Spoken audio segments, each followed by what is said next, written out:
This is the MG QS, the latest SUV from the Chinese giant, and one that promises to be a true 7-seater. So not a 5-seat SUV with 2 dinky little seats in the boot, but a proper full-size SUV that can carry 7 adult-sized humans. And that puts it on a collision course with family favourites like the Toyota Kluger or the Kia Sorento. So how does the big MG stack up? Let's go find out.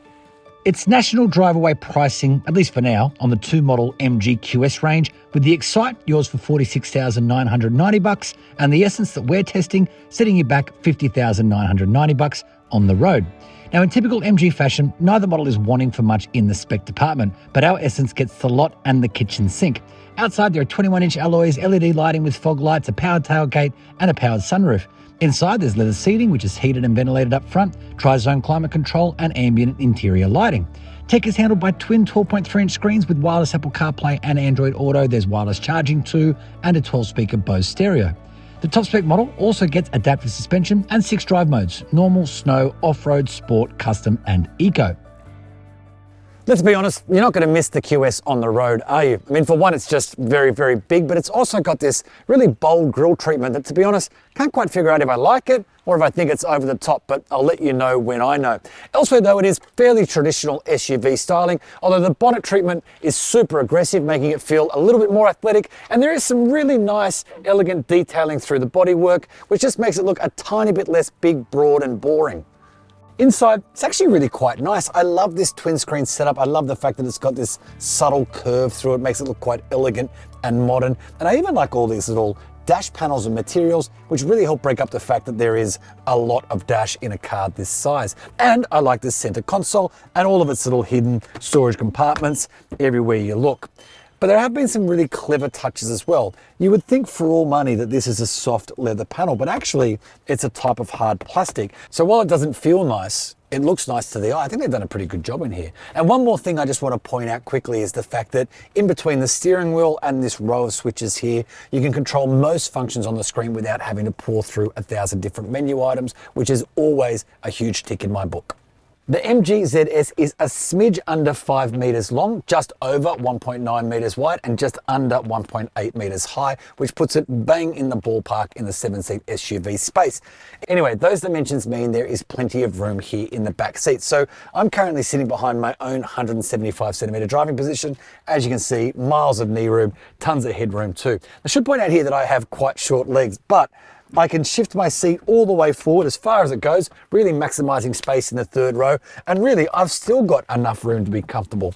Sit at about halfway, and it really is the kind of place you can kind of stretch out and relax even on a longer road trip. I also love the fact that I don't just get my own air vents, I get my own temperature controls as well. There's twin USB charge points and really everything else you might need back here for a pretty comfy road trip. You really can get adults in the second row pretty comfortably. Now, on the passenger side, there's a little latch you have to pull to move the seats forward. This one is just at the touch of a button. Once there, you can actually climb in fairly easily, lock the seat into place, and you'll find there's actually an okay amount of room back here, especially with the headrest up. Now, let's be honest, the third row of seats in any 7-seater is always reserved for the smallest children in the family, and while there is more space back here than there is in some, to be honest, it's still relegated to that position. I wouldn't want to be back here for any extended road trips, I can tell you that. Now, boot space. I'm going to put the numbers up on screen to make life simple, but suffice it to say, with the third row in place, there's not much room back there. However, drop the middle row, and of course that number grows, drop both rows, and you get a ton of really usable space. Now, under the hood is a 2-litre turbocharged petrol engine, which produces 153 kilowatts and 360 newton meters. Now, in this all-wheel drive Essence, that power is channeled through a 9-speed automatic and sent to all 4 wheels. I don't have a 0 to 100 km/h time for this 2-ton plus beast, but suffice it to say, it's not going to knock your hat off. I'm guesstimating just under 10 seconds. Now, MG reckons you'll see 8.8 litres per 100 kilometres on the combined cycle, which would give you a theoretical driving range of around 738 kilometres from its 65-litre fuel tank. That tank, by the way, demands 95 RON fuel, so you won't be troubling the cheapest pump at your local service station. Real world, though, we found it was more like 11 litres per 100. So welcome to the driver's seat of this 7-seater MG, and I'm going to start with something straight out of the gate.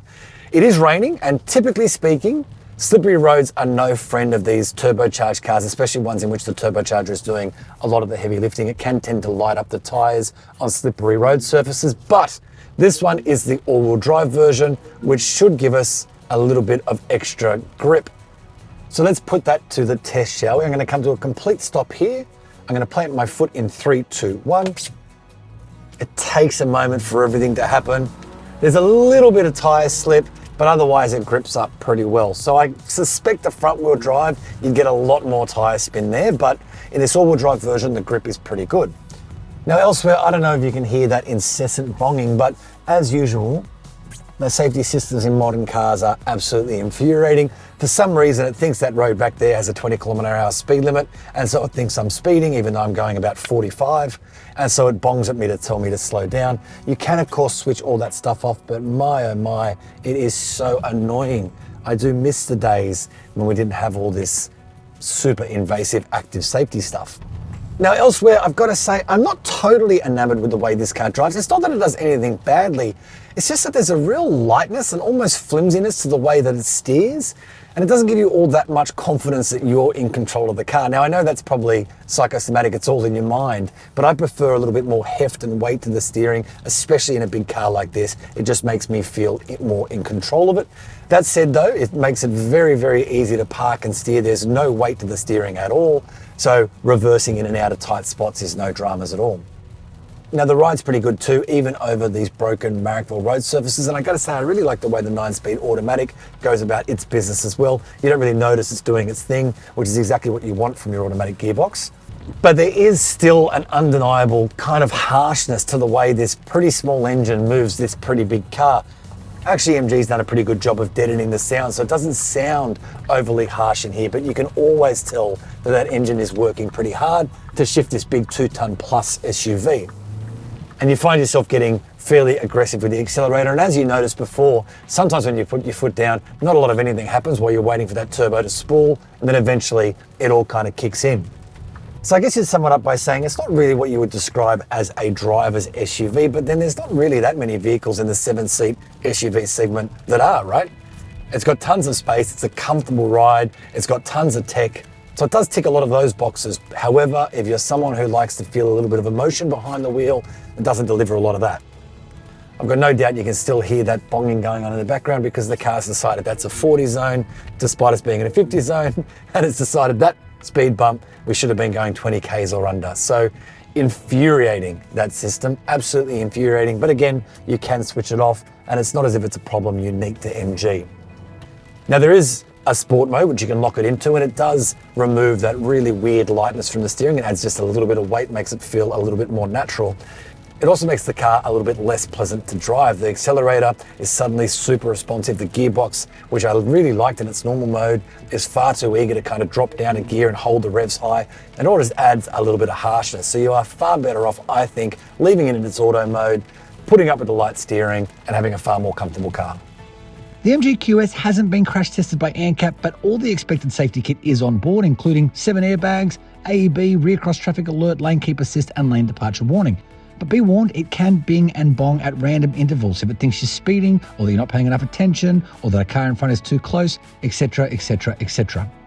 It's a tale of goods and bads in the QS ownership world. The good is a 10-year, 250,000 kilometre warranty and solid service intervals of 12 months or 15,000 kilometres. The bad is eye-watering service costs, including a whopping $2,920 service at the 90,000 kilometre mark.